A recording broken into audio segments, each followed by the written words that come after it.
Shalom saudara, kita berjumpa kembali dalam renungan harian 27 September 2021. Dan kita di episode terakhir dari seri berpikir dan berperasaan di dalam dan bersama Allah. Kali ini saya mengajak kita membahas Mazmur nomor 32. Saudara, ada banyak Mazmur yang tidak saya bahas, tetapi saya rasa dari seri ini cukup bagi saudara untuk mendapatkan inti dari pembelajaran kita, yaitu bahwa di dalam Allah sebagai umat Allah, kita belajar menghadapi kehidupan realita di dunia ini dengan segala suka dukanya. Kita pertama-tama bereaksi terhadap situasi, yaitu berperasaan dalam apa yang kita hadapi sehari-hari, kemudian mengarahkan pandangan kita kepada Allah, yaitu beriman di dalam Allah. Sehingga perasaan kita itu punya reaksi baru atau bereaksi kembali. Artinya perasaan yang diperbaharui. Sehingga kita menghadapi hidup ini bersama Allah. Episode terakhir ini saya mengangkat Mazmur 32. Dan sama seperti episode sebelumnya, karena Mazmur ini cukup panjang, saya akan membacakan satu bagian demi satu bagian, dan kemudian saya langsung menjelaskannya. Sebelumnya mari kita berdoa sebentar. Tuhan, kami bersyukur karena Tuhan memberikan kami salah satunya adalah kitab Mazmur, agar kami belajar bagaimana kami hidup menghadapi dunia ini bersama Engkau, sebab kami adalah umat pilihan-Mu yang ada di dalam Engkau, di dalam Yesus Kristus. Oleh sebab itu, berkati kami untuk bisa memahami pelajaran firman Tuhan hari ini dan melihat kaitannya, kepentingannya dalam kehidupan kami. Pakai hamba-Mu untuk dapat menjelaskannya bagi saudara-saudara yang menyaksikan. Inilah doa kami, dalam nama Tuhan Yesus kami berdoa. Amin. Nah, demikian bunyi Mazmur 32. Dari Daud, nyanyian pengajaran. Berbahagialah orang yang diampuni pelanggarannya, yang dosanya ditutupi.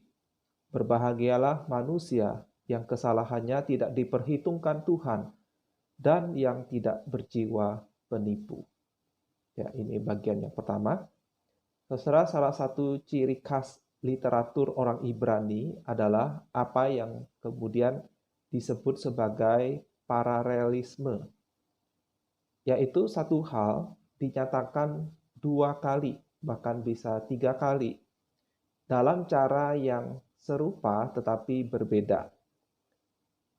Berbahagialah orang yang diampuni pelanggarannya, yang dosanya ditutupi.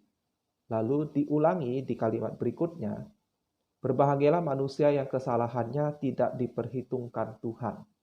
Jadi dua hal yang sebetulnya intinya adalah sama, tetapi dinyatakan dua kali. Tetapi di pengulangan kedua, Daud menambahkan keterangan yang baru dan yang tidak berjiwa penipu. Kita orang Kristen familiar dengan ucapan bahagia yang diucapkan Tuhan Yesus yang dicatat di Injil Matius, yang diawali dengan ucapan pertama, berbahagialah orang yang miskin di hadapan Allah karena merekalah yang mempunyai kerajaan surga. Mazmur Daud ini meskipun ditulis beberapa ratus tahun sebelum Yesus mengucapkan kalimat bahagia tadi, ternyata punya model yang serupa. Berbahagialah orang, yang bisa juga berarti diberkatilah orang yang dan seterusnya. Dalam pikiran banyak orang, Allah itu Maha Kasih, dan karena itu adalah lumrah dan sudah kewajiban Allah untuk mengampuni dosa. Lagi pula, toh kita hanyalah manusia, begitu anggapan mereka. Kita kan mudah jatuh dalam dosa, dan seharusnya mudah pula bagi Allah untuk mengampuni dosa kita. Nah, saudara, meski pernyataan yang mungkin terdengar sentimental seperti itu ada benarnya secara alkitabiah, tetapi komentar atau pemikiran seperti itu berangkat dari anggapan remehnya dosa yang ia perbuat, dan juga rendahnya status Allah. Allah yang gampangan, yang toleran, bukan Allah yang kudus, yang sempurna moralnya, sehingga ia murka terhadap dosa, dan juga Allah yang adil, yang pasti menghukum dosa. Sehingga saudara, orang-orang yang punya mental seperti tadi menganggap enteng dosa dan juga menganggap enteng pengampunan dosa. Ini berbeda dengan apa yang terjadi pada diri Daud sebagai hamba Tuhan, nabi Allah, umat Allah yang mengasihi dan mengenal Allah dengan benar.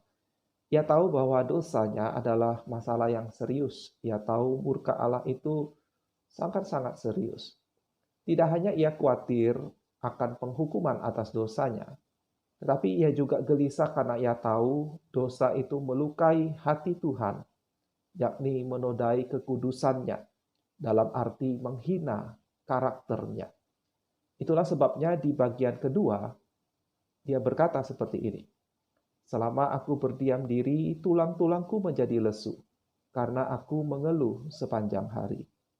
Sebab siang malam, tanganmu menekan aku dengan berat.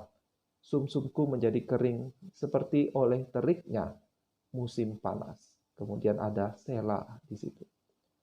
Orang yang telah mengenal anugerah Allah, yaitu bahwa kita adalah orang berdosa yang tidak layak di hadapan Allah.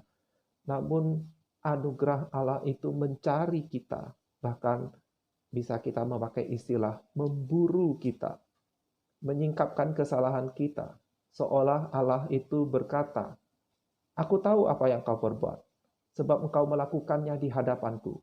Tidak ada satupun makhluk yang luput dari pengawasanku." Daud yang mengenal Allah sebagai yang maha kuasa, maha tahu, dan yang kudus, dia menjadi gelisah. Dikatakan tangan Tuhan menekan dirinya dengan berat, sampai sumsum terasa kering. Artinya, kesadarannya akan Allah yang seperti itu mempengaruhi segenap dirinya, ya, perasaannya, bahkan tubuhnya. Ada orang yang berbuat dosa begitu sering, saudara-saudara, sehingga tidak ada lagi rasa bersalah, tidak ada lagi gemetaran dari dirinya, sebab hatinya telah begitu terlatih untuk mengabaikan nuraninya, cepat untuk berbuat dosa. Tetapi saudara, orang yang punya iman yang menyelamatkan, iman yang asli, tidak seperti itu. Ia tidak dapat benar-benar menikmati dosa sepenuhnya. Itulah sebabnya mengapa Daud kemudian berkata, "Dosaku kuberitahukan kepadamu, dan kesalahanku tidaklah kusembunyikan.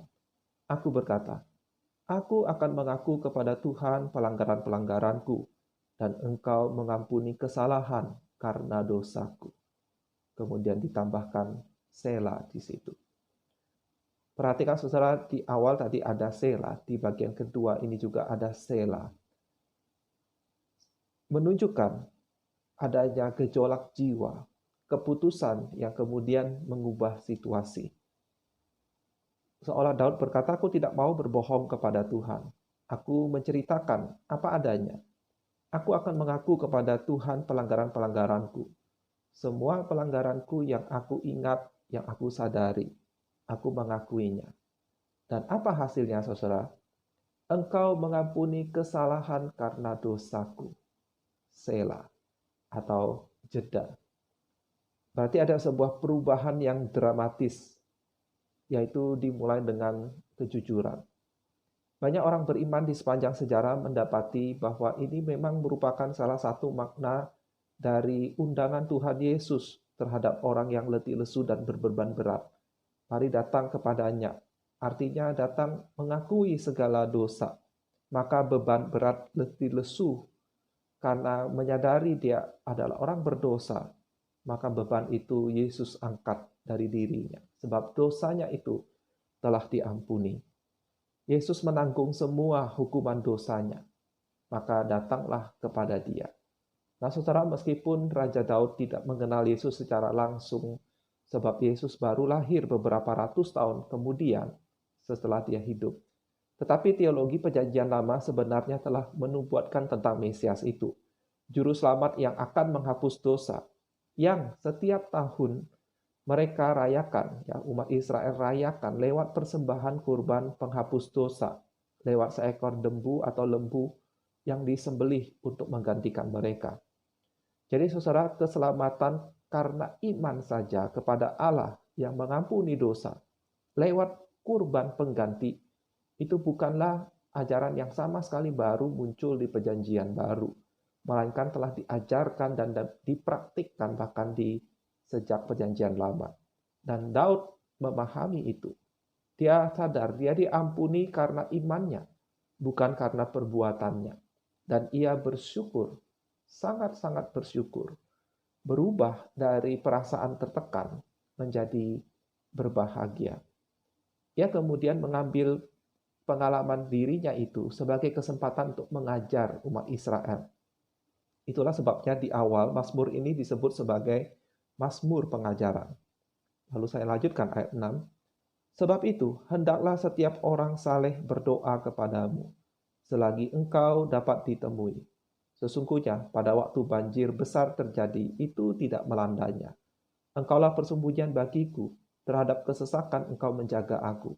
Engkau mengelilingi aku sehingga aku luput dan bersorak. Kemudian ada sela lagi di situ. Nah, saudara, sangat umum terjadi di Perjanjian Lama, di masa bangsa Israel. Di Perjanjian Lama, Allah memakai bangsa-bangsa tetangganya untuk menghukum mereka di saat mereka tidak setia kepada Allah. Ya, Tuhan sebetulnya ingin menolong mereka lewat penderitaan itu. Daud mengilustrasikan penghukuman atau disiplin dari Allah itu seperti banjir besar dan kesesakan. Tetapi karena ia telah mengakui dosa-dosanya, Allah menyelamatkannya. Di bagian berikutnya, Mazmur ini berganti plot dari sisi Allah yang kemudian memberikan suaranya atau nasihatnya atau pengajarannya. Ya, ayat 8 dan 9. Aku, yaitu Allah, hendak mengajar dan menunjukkan kepadamu jalan yang harus kau tempuh. Aku hendak memberi nasihat, mataku tertuju kepadamu. Janganlah seperti kuda atau bagal yang tidak berakal, yang kegarangannya harus dikendalikan dengan tali les dan kekang.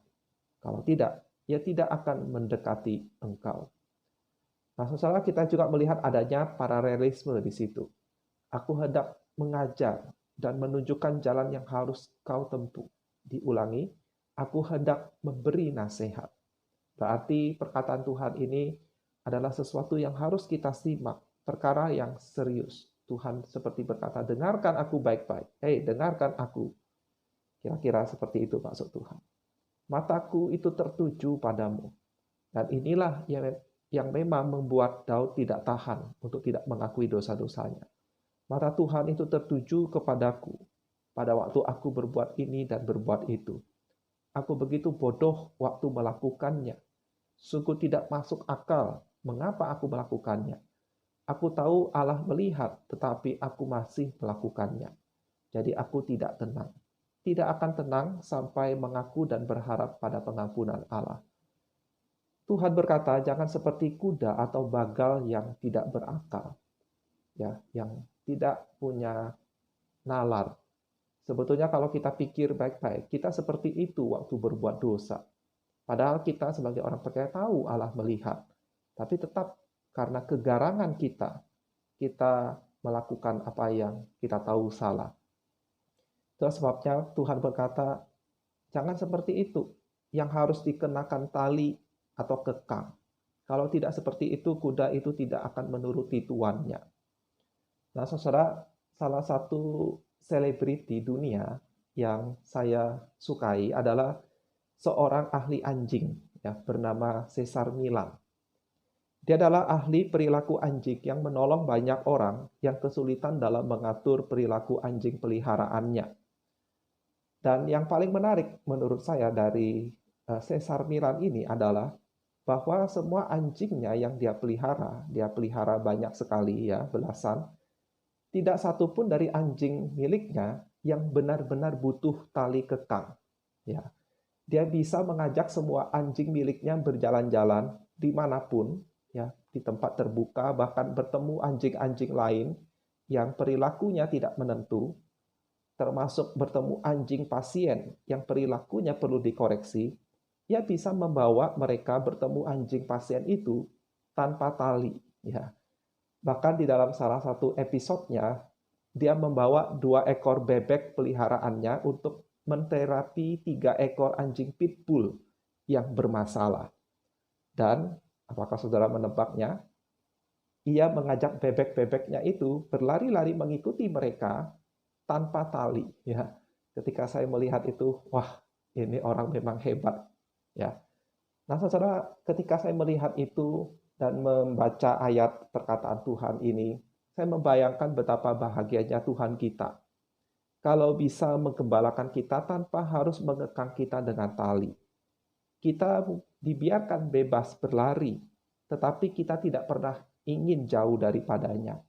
Kita tidak pernah mencoba melakukan sesuatu yang membahayakan diri kita. Sebab kita tahu aturannya.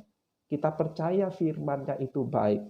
Kita percaya berada dekatnya itu lebih baik daripada sendirian melalang buana. Tapi saudara, sayang sekali pada kenyataannya seringkali kita harus diikat, dikekang. Bahkan mungkin perlu dipukuli agar kita belajar bahwa apa yang kita lakukan itu salah dan membahayakan diri kita dan bisa membahayakan orang lain di sekitar kita. Itulah sebabnya Tuhan membandingkan umat-Nya yang nakal itu seperti kuda yang tidak berakal. Daud kemudian menyimpulkan pengajarannya. Banyak kesakitan diderita orang fasik, tetapi orang percaya kepada Tuhan dikelilinginya dengan kasih setia. Banyak kesakitan diderita orang fasik. Orang fasik itu apa? Sederhananya, orang fasik itu orang berdosa. Orang yang banyak melanggar hukum Tuhan, pasti pada akhirnya akan menderita.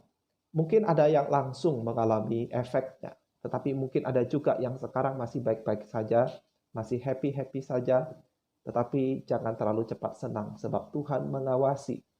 Tuhan tahu kapan waktu terbaik Dia meninggalkan, bahkan menghukum mereka. Kontras dengan mereka, orang yang percaya kepada Tuhan, yaitu mereka yang beriman, dikatakan dikelilingi Tuhan dengan kasih setia. Artinya dipagari dengan anugerah-Nya. Iya, orang beriman bisa jatuh dalam dosa, seperti Daud. Tetapi ia jujur, benar-benar jujur mengakui dosanya dengan tulus. Anugerah Tuhan tersedia bagi orang-orang seperti ini. Dan kemudian ditutup ayat 11 mengulangi dari ayat 1. Bersukacitalah dalam Tuhan dan bersorak-soraklah, hai orang-orang benar. Bersorak-sorailah, hai orang-orang jujur. Saudara, tidak mudah bagi kita untuk jujur mengakui semua dosa kita kepada Tuhan. Tetapi hari ini kita belajar bahwa jauh lebih berat dan lebih berbahaya bagi diri kita sendiri bila kita tidak jujur kepada Tuhan. Pada waktu kita jatuh dalam dosa, kalau kita punya perasaan bersalah, jangan diabaikan. Justru itu adalah tangan kasih Tuhan, anugerah Tuhan yang memanggil kita, memagari kita. Seperti tali kekang yang menarik kita kembali sewaktu kita menjauh dari Tuhan. Kiranya kita bisa mawas diri terhadap perasaan-perasaan kita, terutama pada waktu kita melakukan kesalahan dan Tuhan berbicara kepada kita lewat hati nurani kita. Jangan abaikan, saudara, dan temukan kelegaan di dalam Tuhan Yesus. Kiranya renungan hari ini memberkati saudara. Sampai jumpa di lain kesempatan.